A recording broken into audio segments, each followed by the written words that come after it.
Oi, gente, sejam bem-vindos a esse querido canal. Gente, quanto tempo? Em quanto tempo que eu não posto? E eu decidi, já tô há alguns dias com a vontade de voltar a gravar. E vou gravar agora. Liguei a câmera e tô gravando. Eu comecei a fazer um devocional em Tito. Existem livros na Bíblia que a gente lê e às vezes a gente esquece da preciosidade dele. E foi isso com o Tito. Eu li bem rápido. E aí, quando eu terminei, só tem 3 capítulos. É bem curtinho. Na verdade, 3 capítulos. Quando eu terminei, eu fiquei, gente, eu não me dediquei o suficiente. E às vezes a gente precisa estar nessa alerta também, sabe? Será que eu tô fazendo meu devocional um devocional? Ou eu só tô lendo aqui palavras soltas? Assim que eu terminei, eu voltei a ler, gente. E está sendo incrível. Tito é um livro incrível. É um livro muito atual. E foi escrito há muito tempo atrás, mas ele é muito atual. Parece que, tipo, um influencer cristão está postando sobre isso. Entende? Tipo assim, se a gente for querer falar de atualidade.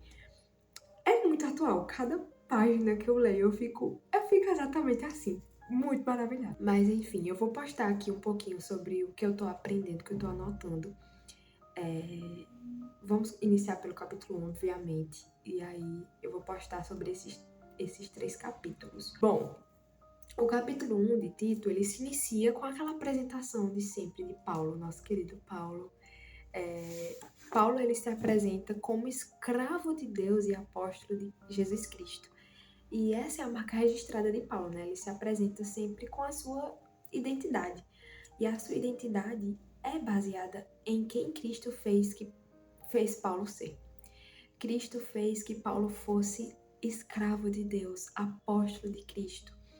E será que a gente pode dizer o mesmo da gente?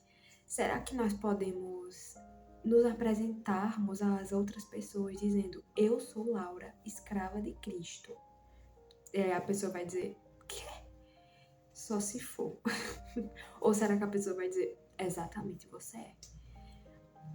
Ninguém podia contestar Paulo, porque as pessoas viam que Paulo realmente era o que ele dizia ser. Paulo era escravo de Deus. Paulo era apóstolo de Cristo. Entende? Paulo realmente era isso. E ele se apresenta aqui. E aí ele vai falar o objetivo da carta. A carta foi escrita a Tito, que era o seu filho na fé, que estava pastoreando uma igreja em Creta, né? Estava trabalhando em Creta, como Timóteo estava lá em Éfeso, e enfim, os filhos de Paulo, né? Paulo vai falar o objetivo da carta. E o objetivo da carta ele diz, né? Eu escrevo para fortalecer a fé daqueles que Deus escolheu e para ensinar-lhes a verdade que mostra como viver uma vida de devoção. Que objetivo? Ele está ali, fortalecendo a fé dos escolhidos e apresentando a mensagem. Ele está apresentando a mensagem. E essa mensagem serviria de fortalecimento e também conduziria à vida eterna. Esse é o objetivo da mensagem de Cristo. É fortalecimento e é esperança. E nós somos chamados para anunciar essa mensagem que tem essas características. Fortalecer a fé e dar esperança. Esperança de uma vida eterna que foi prometida por um Deus que não mente. E então essa vida eterna acontecerá. Então, tudo que nós aprendemos na Bíblia, tudo que nós temos de conhecimento sobre Deus acontecerá, é útil, servirá. Não são palavras jogadas ao vento, não é um livro qualquer. É um manual, é uma instrução para algo que existe de verdade. E ele não quebra promessas, então isso acontecerá. Nós temos essa missão de explicar, de apresentar a mensagem que conduz à vida eterna. Essa é a nossa missão. Por isso que esse livro é tão atual. Por isso que essa carta é atual. Porque ela fala sobre a missão dos cristãos de hoje em dia. essa missão, essa apresentação da mensagem não ficou reservada para os apóstolos. Não ficou reservada só para Paulo. Ficou reservada para mim, para você, que decidiu viver para Cristo. Então nós temos essa missão. Depois de Paulo se apresentar, revelar o seu objetivo, ele vai falar com Tito, né? E ele vai dizer o que é que Tito está fazendo ali. Tito foi deixado em Creta, na ilha de Creta, para nomear presbíteros. Então ele tinha uma missão, né? Ele tinha essa missão de nomear líderes na cidade. E aí ele vai falar um pouquinho do capítulo 1 sobre a seleção desses líderes e quão importante essa seleção devia ser feita. Assim, minuciosamente. Muito importante. A escolha desse líder, né, do líder que iria ali conduzir, era muito importante. E a vida do líder que estaria ali sendo nomeado, ela devia ser analisada minuciosamente. Deveria ser intimamente analisada. Analisar o íntimo mesmo da vida, sabe? A vida com a família, a vida com os filhos, com a esposa. A vida deveria ser analisada. Ele deveria ter uma boa reputação, deveria ser fiel à esposa, os seus filhos deviam dar bom testemunho, então a liderança na casa era muito importante também. E por quê? Porque ele seria responsável pelos assuntos da casa de Deus. Ele seria visto, ele seria ouvido. Então, a sua vida, ela não serviria... Na verdade, a missão que o líder tinha, além de estar em um púlpito anunciando, ela deveria ser vivida antes de chegar na igreja. Quem é cristão em todo lugar. Quem tem uma missão, faz essa missão em todo lugar. Então, o líder, ele deveria ser líder e deveria viver para Deus em todo lugar, principalmente na sua casa. Hoje, o que é que a gente vê, minha gente? A gente vê hoje pessoas que sobem lá no altar do Senhor, que pregam, porém a sua vida não dá bom testemunho disso. A sua vida, na verdade, é o contrário do que Deus quer. Hoje nós temos vivido isso, nós temos visto isso. Porque o amor pela palavra, o amor por uma vida devota, passou. Vai falar que o líder, ele precisaria amar, ser hospitaleiro, ajudar e ter uma vida de devoção e de disciplina. Por quê? Porque isso estaria batendo em concordância com a mensagem que ele estava anunciando. Imagine se eu estou pregando aqui, estou falando, né, dando essa mensagem. Essa mensagem, o que eu escrevi, ela deve bater e estar em concordância com a minha vida, com o meu coração. E quão importante é isso? Quão importante é a mensagem que você fala, é o que você posta no Instagram, é o que você posta sobre Deus no Instagram, entende? O que você faz seus vídeos lá bonitinho, posta o seu devocional no Instagram. Isso tudo deve bater em concordância com o seu coração. Deve estar em concordância com a sua mente. E quão importante é isso e quão perigoso também.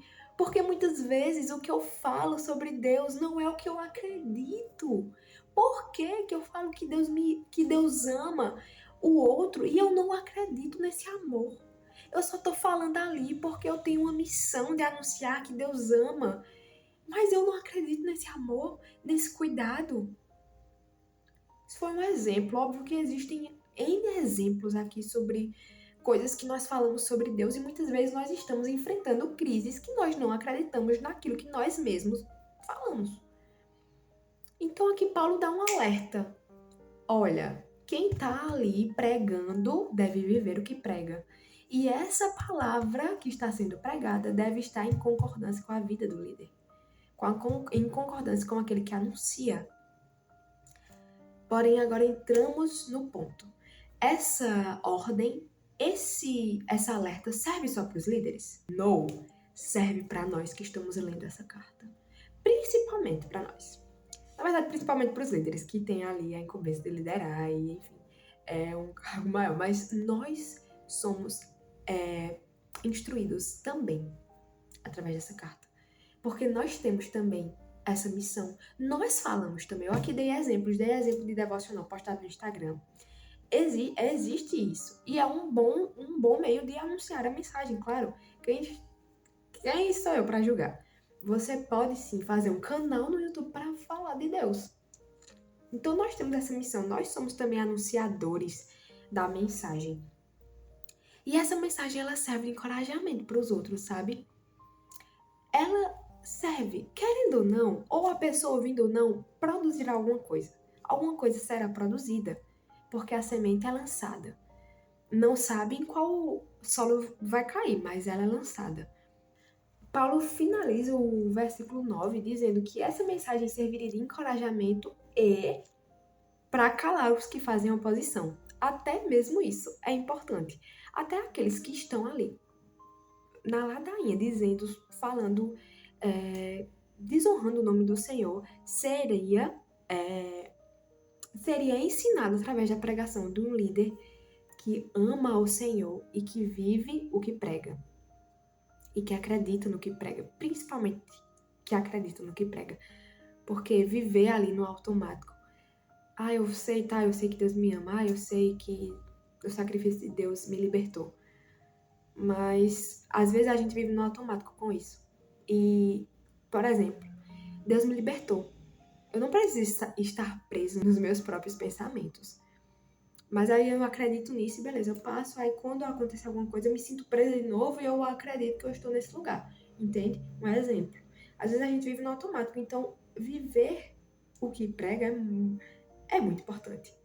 Mas acreditar no que prega é muito mais. E aí chegamos na parte mais atual, mais 2025 da carta, que é falsos profetas.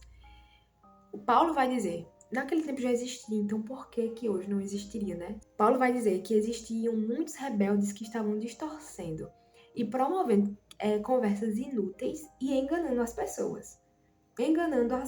Né? Produzindo um discurso confuso, estavam crescendo como religiosos, estavam ali, sim, exercendo um cargo, porém, tudo distorcido, tudo diferente. E aí Paulo dá uma ordem para Tito. Eles precisam ser silenciados. É preciso fazê-los calar. Essa também é a nossa missão. Porque a nossa vida, a nossa pregação vai contra a pregação de falso profeta. A nossa verdade, que é a verdade, vai contra a verdade distorcida. E entra em luta. Nós temos essa missão, mas tem se levantado muitas poucas pessoas para anunciar a verdadeira verdade. E deixa o outro, o falso profeta, a distorção ganhando mais fama, ganhando mais força. Mas nós temos a missão de calar, porque essas pessoas elas têm desviado as pessoas do lugar certo, da verdadeira verdade. E eu fico assim impactada porque o Senhor conta conosco. Essa é a nossa missão, essa é uma ordem para nós. O Senhor pode intervir e intervém muitas vezes, mas Ele usa a gente. Ele tem colocado no nosso coração o conhecimento verdadeiro. Não é somente para vocês conhecimento, é para o outro, é para a edificação do mundo, é para anunciar um Deus verdadeiro. Paulo vai terminar esse capítulo dizendo que eles afirmam que conhecem a Deus. E é muito fácil falar. Eu conheço a Deus e a minha vida toda virada de cabeça para baixo. É muito fácil falar, gente. Eu posso estar aqui na frente dessa câmera e falar qualquer coisa. Porque a coisa mais fácil do mundo é eu abrir a minha boca e falar alguma coisa. Só que o peso, a diferença é quando essa coisa é verdade ou é mentira. Porque, como eu falei, a semente vai ser plantada. Então, o que é que eu tenho falado? O que é que tem saído da minha boca? E aí essas pessoas, elas afirmam que conhecem a Deus, porém negam a Deus com o seu modo de viver. Negam a Deus com a mensagem distorcida. E o que eu acho interessante é que Paulo vai dizer que nós precisamos ir contra eles, fazê-los calar, para que eles pudessem ser repreendidos e serem fortalecidos na fé. Ser disciplinado gera alguma coisa. A disciplina em amor gera conhecer a verdade e gera fortalecimento. Paulo vai dizer, repreenda-os severamente a fim de fortalecê-los na fé. Um Deus que repreende e que tem zelo pela mensagem. É a verdade. É a verdade que conduz a vida, que conduz a nossa vida. Nós estamos também afirmando que conhecemos a Deus e negando a Ele com o nosso modo de viver, ou nós temos anunciado. As pessoas têm nos visto. E nós temos mostrado a verdade, nós temos anunciado ao Senhor com as nossas ações. A mensagem serve para o outro, mas serve para você também. É uma espada de 2 gumes que corta dos 2 lados. Amém? É isso, gente. Capítulo 1, check. No próximo vídeo a gente falará um pouquinho sobre o capítulo 2 e a beleza desse livro. Eu espero que o Senhor tenha falado ao coração de cada um que assistiu esse vídeo. É isso. Deus abençoe. Um beijo.